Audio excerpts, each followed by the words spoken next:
Ever had your own brother cut your throat in front of a boardroom full of suits? I have. And that's where my story of revenge began. Most people think betrayal comes as a surprise. A knife in the back. A quiet whisper. A secret meeting in a hallway that you were never meant to hear. They imagine you'd be blindsided, stunned, maybe even broken. But the truth is uglier and far more predictable. Betrayal doesn't come out of nowhere, it comes from the people who've been sharpening the knife in plain sight, right where you can see it. They smile while they do it. They toast champagne with you at Christmas, take photos at company milestones, promise loyalty in glossy speeches. And then one morning, they hold the knife to your throat. My name is Kendall Shaw, 32. Until this morning, I was the chief operating officer of Shaw Riverfront Logistics, a company I practically carved out of cold concrete with my bare hands. I built it into something worth fighting for. Worth bleeding for. Worth inheriting. But as I learned today, blood means nothing when greed is louder. The boardroom was too bright, every fluorescent light humming just a little too loudly, the air conditioning too cold, the chairs too stiff. Maybe I was just noticing everything harder because I felt something in the air, something tight and wrong. I stood beside the long walnut table, flipping through performance reports I knew by heart. I wasn't nervous. I was efficient. Controlled. Ready. The door shut with a soft click. And that's when my younger brother, Easton, leaned back in his chair like a man who thought he owned gravity. The golden Rolex, bought with our father's money, glinted when he lifted his hand. We don't need legacy on payroll, he said, voice smooth, rehearsed. His MBA vocabulary always tried too hard. The company deserves merit-based leadership now. I froze, not because I was shocked. No. Because I had expected this exact sentence for years. The only surprise was how quickly it happened after father signed the company's shares over to him. Across the table, my father's expression was carved from stone. He didn't look at me. He didn't speak. He simply folded his hands and let his sons fight for oxygen. I scanned the faces around me, board members in tailored suits, consultants pretending to be neutral, the legal counsel who avoided eye contact. They already knew. They'd been prepped. This wasn't a meeting. It was an execution. Well, I finally said, closing the folder. If that's the decision. I didn't argue. Not because I didn't have the right or the reason, but because arguing with people who have already decided against you is like trying to revive a corpse. They had already buried me. But they forgot something, I don't die quietly.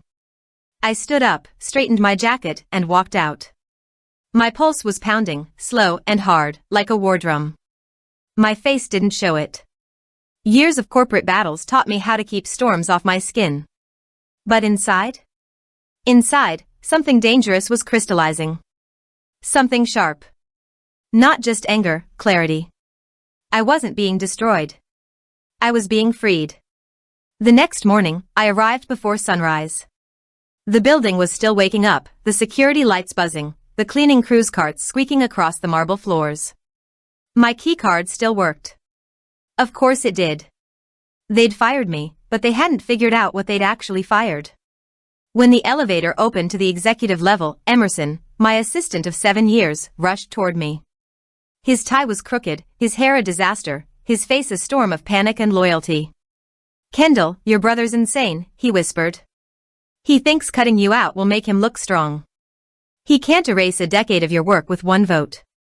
I smiled faintly. He didn't erase anything. He blinked. Sir, what do you mean? I walked into my office, my real territory, my command center, and shut the door. The sunlight spilled across the polished floors as if the universe was pointing a spotlight on what came next. Lock it, I said. He turned the key, still confused. Then I opened my office safe. Inside lay a red folder, plain, unmarked, but worth more than my entire annual bonus. Emerson's breath caught when he saw it. This, I said, pulling it out, is the heart of my revenge. He swallowed. What is it? I laid the documents across my glass desk like a dealer laying down winning cards. KS Warehouse Advisors, LLC. Filed 3 years ago. A shell corporation. A tax optimization tool on paper. That was the lie. The truth? It was the legal owner of the entire fleet of high-value industrial warehouse leases, properties every major client contract depended on. I had structured the deals myself, drafted the contracts, and run them through during a leadership transition when the board was too distracted to care. The board approved all this? Emerson whispered. Signed without reading the top line, I said. They thought it was an internal restructuring. He stared, eyes wide, throat working as he swallowed the reality. Kendall, are you saying the family company's entire revenue backbone, every contract, every distribution hub, belongs to your entity? I closed the folder with a soft thud. That's exactly what I'm saying. He looked like he might sit down, or pass out, or worship me. They fired the one person, I continued, who actually owns their profit engine. Emerson exhaled slowly, awe and disbelief mixing on his face. Sir, this is checkmate. I picked up the folder, placed it inside my carbon fiber briefcase, and snapped the locks shut. No, I said. This is the opening move. As we walked toward the elevator, the whole building buzzed with morning energy, people getting coffee, checking emails, preparing for another day supporting a sinking ship. None of them knew the tide had already turned. I pressed the elevator button. Emerson glanced at me. What now? Now? I said, stepping inside. We let the river change direction. The elevator doors began to close, but not before I caught my own reflection in the polished steel. My face was calm. My eyes sharp. My posture unbroken. They thought they'd buried me. But they'd just planted a bomb. And when it explodes, they'll finally understand the difference between losing an heir and creating an enemy. They fired me on a Tuesday. By Friday, I was building my own empire. People underestimate how quickly a kingdom can crumble when its foundation belongs to someone else. They see the castle, not the ground beneath it. They see the name on the building, not the contracts that keep the lights on. My brother, with all his shiny degrees and borrowed confidence, thought he owned the empire because his name sat on the letterhead. But I owned the land it stood on. By the time the sun dipped below the river that Tuesday evening, I wasn't COO anymore. I was CEO of KS Advisors, and the lifeblood of Shaw Riverfront had already begun to flow in my direction. The next morning, the fallout began. I was halfway through a cup of bitter black coffee when my phone buzzed. Craig Brooks, VP at Apex Warehousing, one of our most important clients. Sharp guy, blunt, allergic to corporate bullshit. Kendall, he said the moment the call connected, I just got an email from what's his name? Eastman? Easton, I corrected dryly. Right. He says he'll be overseeing our renewal contract. That true? I leaned back in my chair, smiling at the ceiling. Not exactly. Craig snorted. Thought so. Who's running point? Send the renewal to KS Advisors, I said. I'll have it executed before close of business. There was a pause, and then a deep laugh. Knew it. You were the real power behind their numbers anyway. Always was, I said. And I meant it. Within an hour, my phone lit up with calls, not from board members or lawyers, but from clients. Real clients. People who trusted my results, not my last name. 15 calls. 12 renewal confirmations. For new inquiries. Every one of them came directly to me. Meanwhile, Shaw Riverfront was still trying to figure out what the hell had just happened. That evening, my living room transformed into a war zone of success. Papers, laptops, whiteboards, and the best talent I had ever worked with filled the space. Not because I begged them. Because they quit for me. 7 people, engineers, analysts, operations managers, and my legal mind, Lennon, walked out of that sinking corporate ship the moment they heard what happened. Reed, my top project manager, shook my hand firmly. You think I'm staying to work for that clown, he said. Hell no. Allison, our analytics lead, slid her laptop open. Where do we start? Emerson brought in 3 trays of coffee as if his life depended on it. Anybody need sugar? Milk?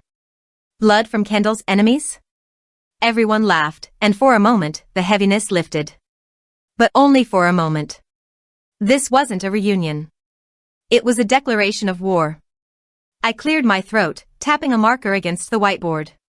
Welcome to Phase 1, I said. The room hushed. We start with 2 pilot sites, Little Rock and Jackson. Small enough to test our structure. Big enough to prove our model. Within 3 months, we'll scale. Salaries will increase. Equity will be shared.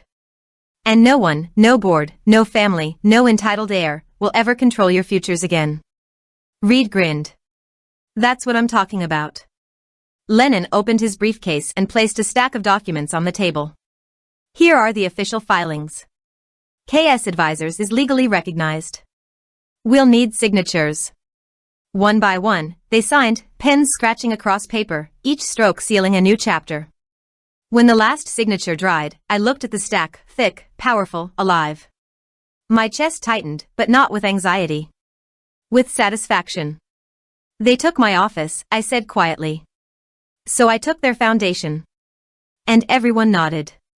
Because everyone knew it was true. We stayed up until midnight, drawing up financial models and infrastructure plans, building inventory systems, and mapping out market gaps. When the last laptop finally shut, the exhaustion hit us like a truck. One by one, they left. The sound of engines echoing across my driveway reminded me that loyalty isn't inherited. It's earned. And these people had chosen me. By the next week, Shaw Riverfront was in chaos. I got 8 missed calls from board members. 12 emails from the CFO. 2 voicemails from my father. And 1 text from my mother. But the only call I actually answered was from my mother.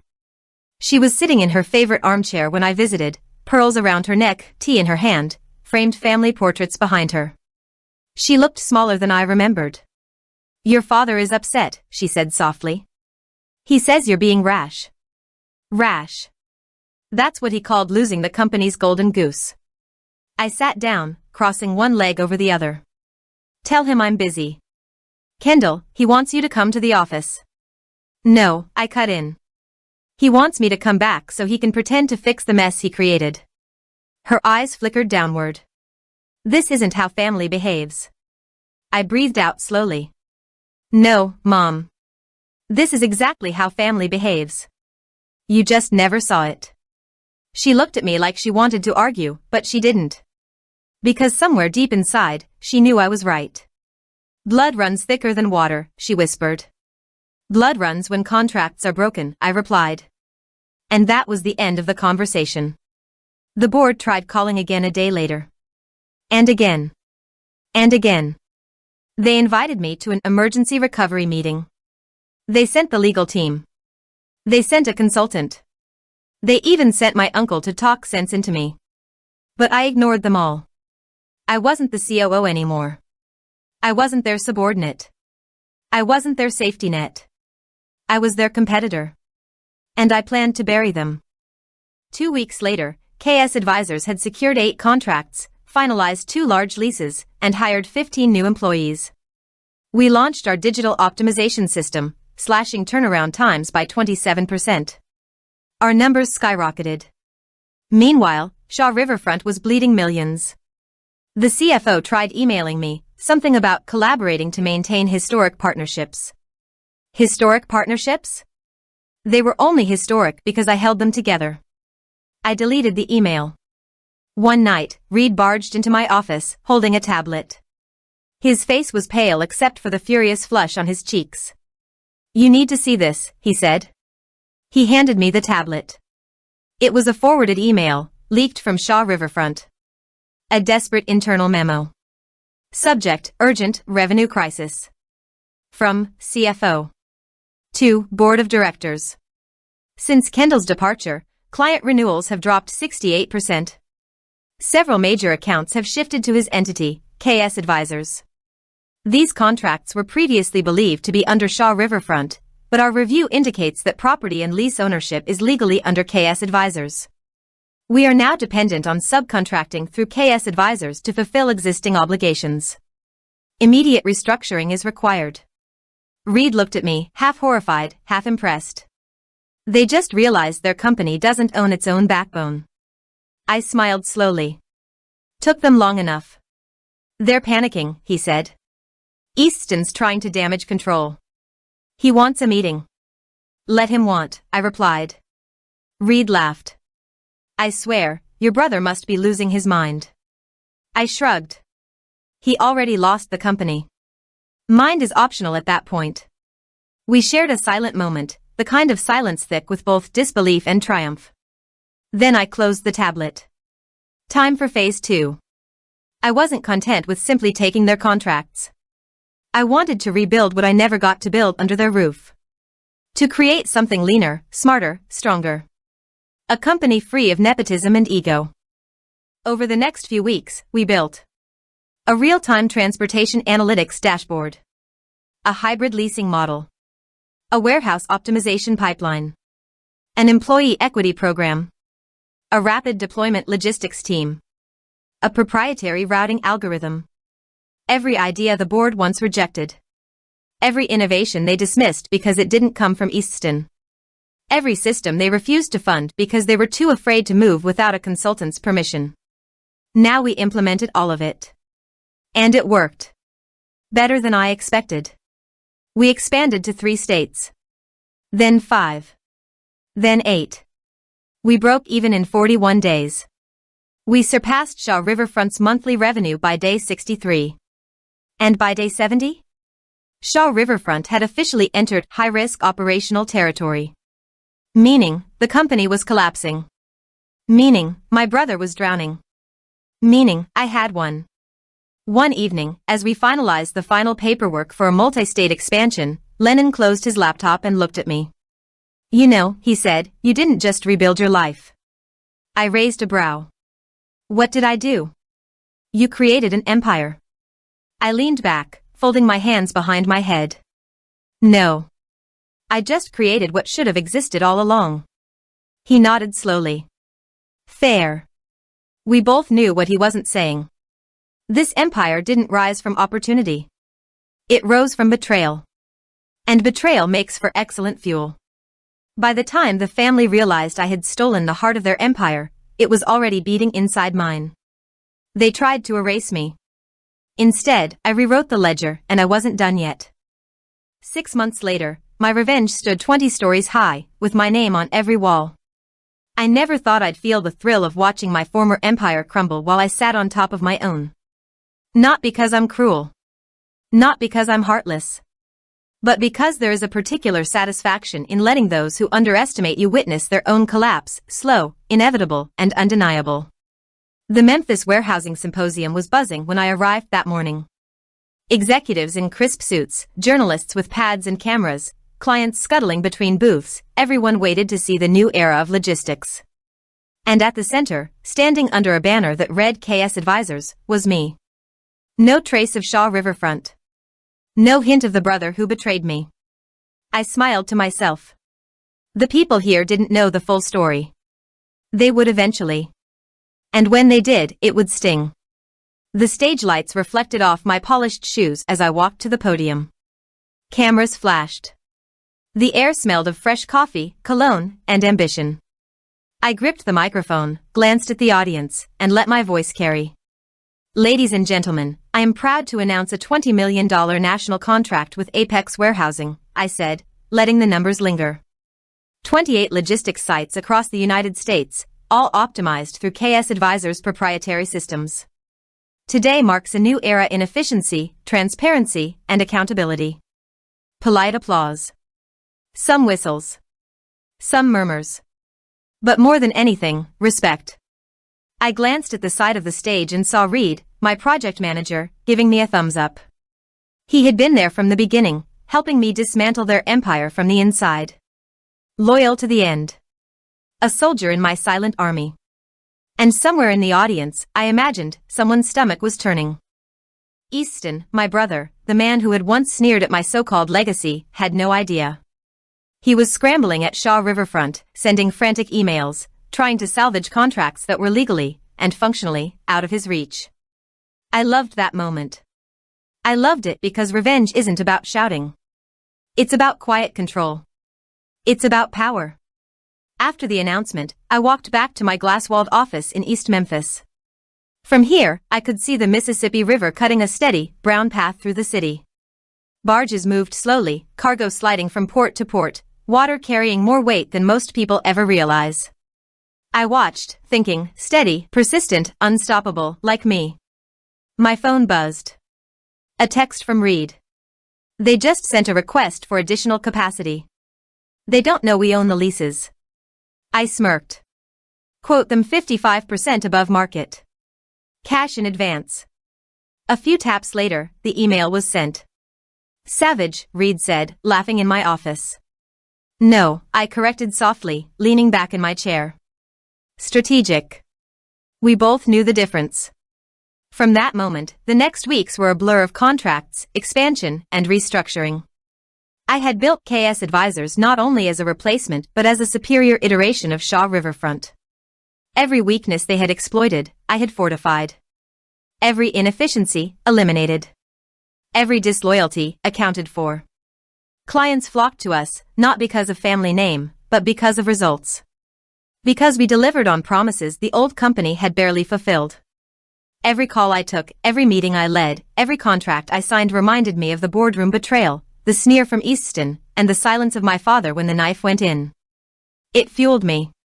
Drove me further. By the 4th month, KS Advisors had expanded into 7 new states. We controlled logistics hubs that were previously under Shaw Riverfront's name.